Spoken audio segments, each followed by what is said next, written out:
Léonard Kassanda wetu toye lisusu awa bomoni, hein? La France est mobilisée. Nous ne sommes pas venus pour casser, mais ils ont mobilisé le CRS, la police partout. Or que nous on revendique notre droit. On s'est dit voilà, il y a plusieurs morts au Congo depuis des décennies, 3 décennies, 30 ans, 35 ans, nous sommes toujours agressés à cause de nos minéraux. On s'est dit, cette fois-ci, ça suffit. On va commencer à se retrouver ici, tout le mercredi et samedi ici. On ne va rien casser. On va juste revendiquer notre droit pour dire à Macron, ça suffit, ça s'arrête. Il faut que ça s'arrête. Il faut arrêter d'armer les milices à l'est de mon pays. Ça suffit cette fois-ci, ça suffit, c'est la patrie ou la mort. Si c'est pour rentrer au Rwanda à pied, nous sommes plus de 100 millions de Congolais, nous allons rentrer au Rwanda à pied et puis nous allons faire ce qu'on peut faire au Rwanda. Donc ça suffit cette fois-ci. On lance un grand message, un message fort aux Rwandais et aux Français qui soutiennent Paul Kagame. Le Rwanda, c'est la porte des Occidentaux. Ils rentrent à Boulero, on te dit, cette fois-ci, ça suffit. Vous utilisez l'Est du Congo et le Rwanda, vous vous cachez derrière. Vous vous cachez derrière pour voler nos minéraux. Comme ça, vous allez fabriquer vos iPhones, vos Samsung et tout et consorts. On s'est dit cette fois-ci, les Congolais sont debout. On ne va pas s'arrêter. On n'a que commencé aujourd'hui, on vient de commencer, mais on ne sait pas quand ça va s'arrêter. Voilà un peu. On ne sait pas quand ça va s'arrêter. Mais ce n'est que le début. On lance un message fort. Macron, les Occidentaux, les Français, l'Allemagne, le Belge, on s'est dit, ça suffit cette fois-ci. Vous pouvez nous encercler comme vous voulez, on ne va rien casser. On va juste lancer un message. Et puis, ça suffit. Voilà, merci. Merci et je vous dis à bientôt. On va partir, messieurs. On n'est pas là pour casser. Hein. On n'est pas là pour casser. Voilà. Donc on va partir. Kagame est un meurtrier. Kagame est un meurtrier. Kagame est ses parrains. Kagame. Le jour que je vais te voir, Kagame. Mais il faut lancer aussi un message pour Macron. Parce que le Macron aussi est à la base. Hein. Macron il est à la base. Macron est à la base. On s'est dit ça suffit. Ça suffit les Français. Macron. Arrêtez de nous agresser. Arrêtez d'armer les Rwandais et les Rwandais derrière. Arrêtez de vous cacher derrière. Vous les Français. Arrêtez. Et cette fois-ci on s'est dit ça suffit. On met fin, trop c'est trop. On en a marre, on a trop de mère chez nous. Ce n'est que le début, mais on ne sait pas quand est-ce que ça va finir. On va commencer à se retrouver ici tous les week-ends, tous les samedis et dimanches. Ce n'est que le début. Jusqu'à la mort, la patrie ou la mort. La patrie ou la mort. Il faut que la France aussi. Merci. Les Occidentaux aussi. Ingeta, à bientôt, à bientôt. Je suis français député européen. Et mon message, c'est simplement vous dire, tout à l'heure, vous disiez la France complice. Non, le gouvernement français complice. Et les institutions européennes complices. Au Parlement européen, nous demandons la fin de l'accord entre le Rwanda et le Congo. Le Rwanda et l'Union européenne. Pourquoi? Parce que le Rwanda vend à l'Union européenne des matières premières qu'il pille au Congo. Et si nous voulons arrêter les massacres au Kivu, il faut arrêter ces vols pour que ces pillages s'arrêtent. Voilà pourquoi, au niveau du Parlement européen, des gens de tous les partis vous soutiennent en demandant simplement que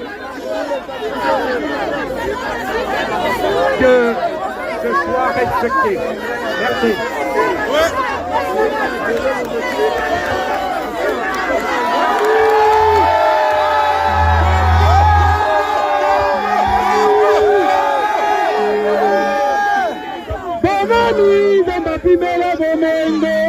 Bonjour à tous les Congolais où vous vous trouvez partout dans le monde. Puis, je suis un enfant de la diaspora. Et bien évidemment, je veux revenir par rapport à la question qui est posée par rapport au discours du président Tshisekedi. Moi, je trouve que c'est un discours qui est correct parce qu'un président de la République ne peut pas non plus s'exprimer comme nous, citoyens. C'est-à-dire que c'est un discours qui a été bien écrit. C'est vraiment un discours, je l'ai dit, étant que l'enfant du pays, parce que mes origines sont du Congo, on ne peut pas se mentir.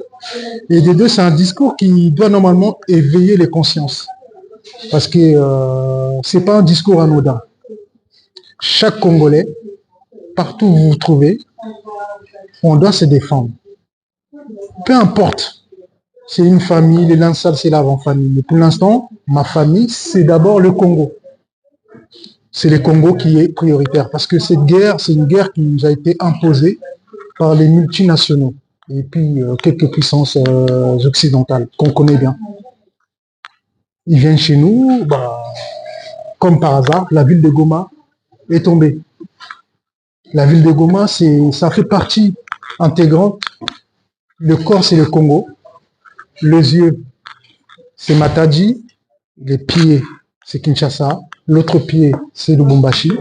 Et l'autre jambe, c'est Goma. Donc, il faut tous les puzzles pour que le Congo fonctionne ensemble. On ne peut pas être content de voir notre belle ville de Goma partir.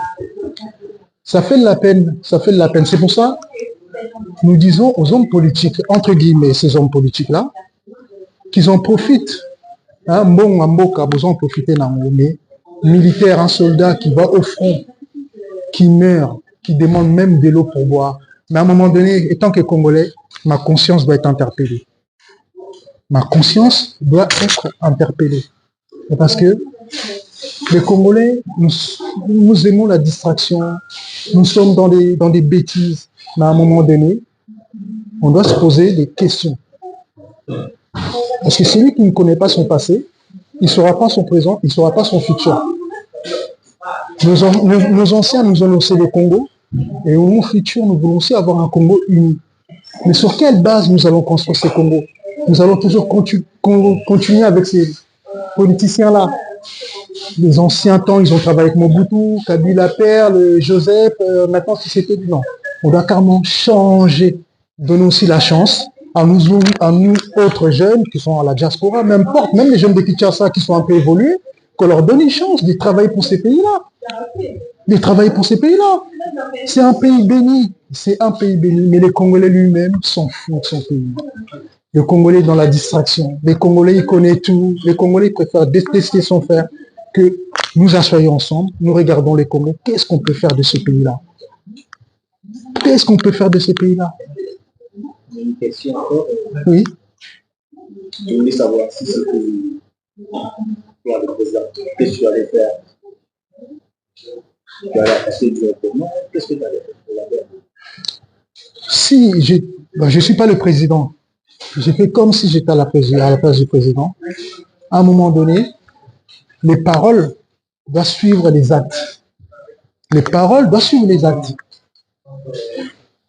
Parce que les Congolais, ils écoutent leurs leaders. Quand vous êtes là, vous dites que peut-être c'est politique. Dans la moindre escarmouche, je vais répondre. Non, moi je suis dans ma maison. Je suis dans ma maison, je suis avec mes enfants. Mais quand tu rentres dans ma maison, pour m'attaquer avec mes enfants, je dois me défendre. Et ça, c'est mon droit. Je dois me défendre. Et s'il faut que je vous fasse mal, je vous ferai mal. C'est tout à fait mon droit. Là, c'est même pas des questions de chercher des midi à 14h. Il doit se défendre. Et les Congolais, ils seront derrière lui. On doit défendre notre nation. Nous avons nos pères de l'indépendance, les Lumumba, Qu'est-ce que Lumumba nous a légué? Lumumba ne va pas nous léguer un pays en morceaux.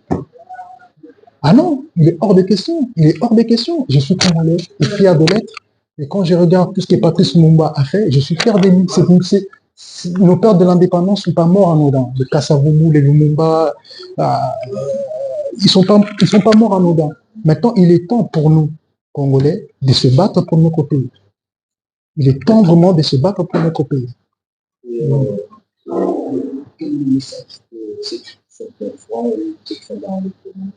Oui, pour ceux qui sont au front, nos soldats, en tout cas, nous sommes de cœur avec vous. Si c'était que quant à moi, vous devez vraiment être payé même 5 000 euros. Parce que vous défendez la nation. Vous êtes dans les fronts. Je manque même des mots pour vous féliciter. Parce que vous êtes vraiment, je sais pas, on doit vous faire un truc mémorial, faire quelque chose pour vous, hein, des soldats qui tombent.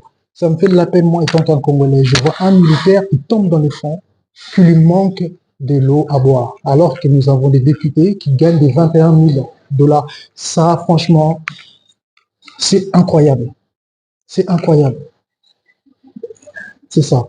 Normalement, c'est nos vaillants soldats, même nos Wazalendo, ces gens-là doivent être vraiment, je sais pas, hein, on doit vraiment leur augmenter leur salaire, on doit vraiment leur encourager.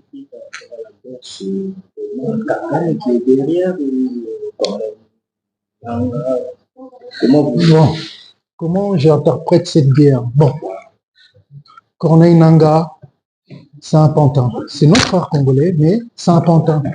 On l'utilise par rapport, si on a bien compris, c'est par rapport à ses raisons personnelles.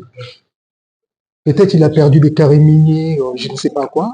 Maintenant, lui, il est rentré dans la rébellion par rapport à ses biens personnels. Nous ne sommes pas d'accord. Nous ne sommes pas d'accord. Moi, je ne vais pas trahir mes frères, ma maison, aller appeler les étrangers qui viennent détruire notre maison, notre patrie à nous tous par rapport à nos besoins personnels. Ça s'appelle de l'égoïsme. Les Congolais, nous devons arrêter cela. Ça s'appelle de l'égoïsme. Parce que c'était lui qui a publié M. Tshisekedi. Et pourquoi pendant les élections, M. Nangaa n'a pas revendiqué ces droits-là? Il aurait fallu qu'il perde ses carrés miniers pour qu'il vienne revendiquer. Les Congolais n'est pas dupes. Surtout nous, la jeunesse congolaise, nous ne sommes pas dupes. Nous voyons tout ça. La diaspora. Nous voyons tout ça. D'un autre côté aussi, c'est les multinationaux. C'est-à-dire, c'est des pillages. C'est des pillages. Nous voyons bien par rapport aux téléphones, les portables, les smart, les batteries électriques et les voitures. Donc, comment expliquez-vous que le Rwanda n'a pas ces produits dans son sol? Mais le Rwanda est devenu le premier producteur du coltan. Par télépathie, par magie, il faudrait qu'on me l'explique. Et les gens ferment les yeux. Nous savons très bien, il y a des complicités, même au sein du gouvernement congolais. Il y a des complicités. Et même le président actuel que nous parlons, dans son entour, même ses députés, ses ministres, il y a des trahisons. Il y a des trahisons. Qu'est-ce qu'on peut faire pour ces gens? Est-ce que c'est le chef du groupe, c'est la trahison? Oui. Qu'est-ce qu'on peut faire? Il y a une grande population congolaise, il y a une partie civile. Essayons de prendre les personnes qui sont intègres dans la partie civile et d'autres personnes, d'autres diversités, et essayons de bâtir quand même un pays, parce que ces politiciens-là, ils sont là pour leur ventre. C'est-à-dire, même si les régimes d'aujourd'hui partent, d'autres régimes qui vont venir, ces politiciens-là, ils vont suivre les régimes qui vont venir. Mais ils vont les suivre pour le bien du pays ou pour le bien de leur poche. Point d'interrogation. Parce que les mêmes qu'ils étaient avec le Kabila Joseph, et c'est le même qu'on leur retrouve avec Tshisekedi. Mais ils disent en aucun mot. On n'attend ni M. Fayulu, on n'attend ni M. Katumbi, on n'attend ni quelques opposants. Mais qu'est-ce qui se passe? On a un bien commun, c'est le Congo. Tu sais, en France ici, s'il y a un problème, il n'y a ni les Fonds nationaux, il n'y a ni la gauche, il n'y a ni la droite, tout le monde s'assemble, ils voient d'abord les droits communs à la France, ensuite on verra après. Mais pourquoi on ne le fait pas au Congo? Pourquoi on ne le fait pas? C'est ça le problème. C'est ça les problèmes. Donc là, malheureusement, le Congo se retrouve seul face à son destin. Et je crois que nous allons y arriver. Nous allons nous en sortir. Un message à la communauté internationale et à l'Union européenne. Oui, le message à l'Union européenne, à la communauté internationale, vous qui financez le Rwanda pour piller nos richesses, êtes-vous content de voir les enfants du Congo qui meurent? Êtes-vous content de regarder vos télés chez vous les soirs, que vos enfants utilisent les téléphones, vous dormez avec une conscience? Vous avez les sangs des Congolais dans votre main. Vous lavez les sangs. Tôt ou tard, on ne peut pas mentir à l'histoire. Les gens, ils oublient. Quand Hitler était venu en France, les gens, ils sont battus pour ça. Il y a eu des résistants.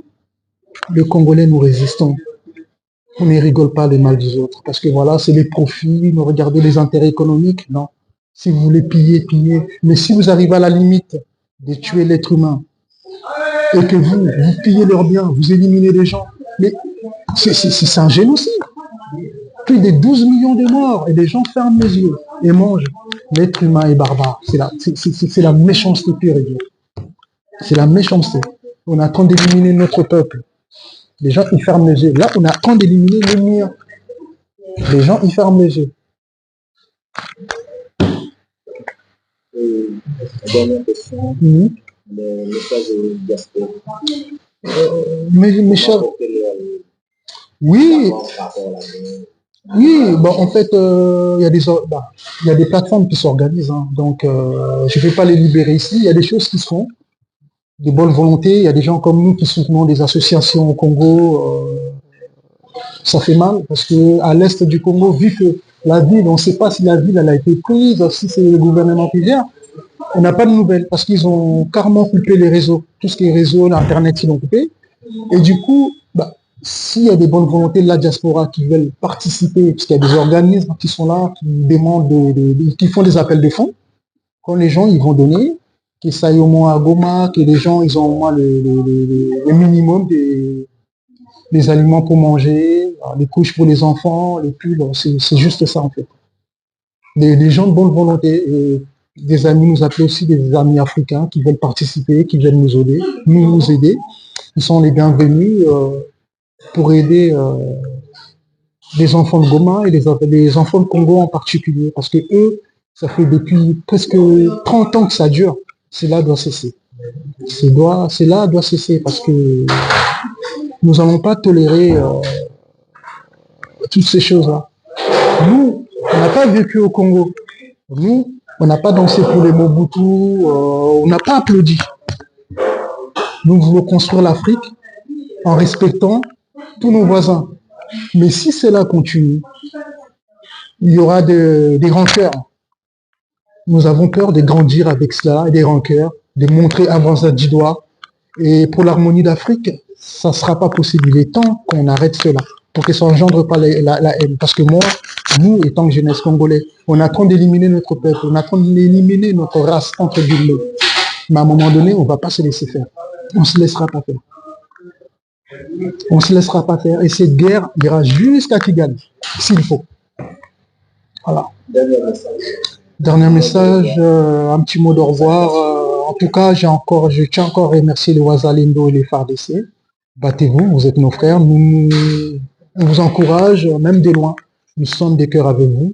Et comme on dit en Lingala, Bokolonga guerre, Bokolonga, Boza Belombe, Boza Batabouania, Boza Nyuso Pona Congo. En tout cas, merci et bonne journée à vous. Que Dieu vous bénisse.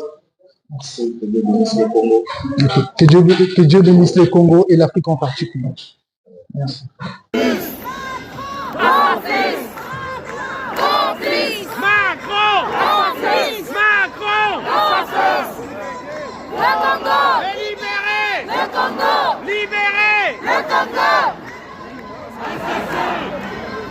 Assassin! Le Congo! Le Congo! Le Congo! Et libéré! Le Congo! Complice! Complice! Complice! Le Congo! Le Congo! Je souffre.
Alors, donc, c'est quelqu'un qui connaît l'Europe, qui connaît les Européens.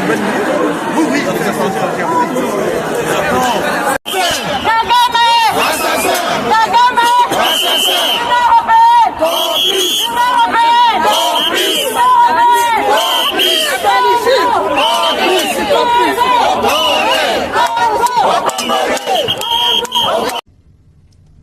Malgré cela, ce pays va nous surprendre en réactivant les terroristes du M23. Alors qu'il avait été défait par les armes en 2013, le M23 va refaire surface en prenant notre armée à court, notamment à Bunagana, cité qu'il occupe depuis le 13 juin 2022.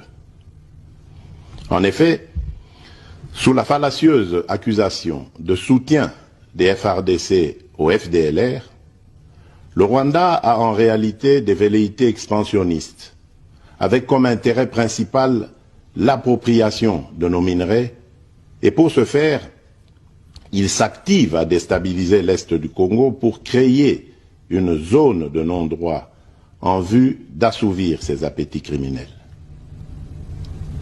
Pour faire face à cette situation, deux options s'offraient à nous, la diplomatie ou la guerre.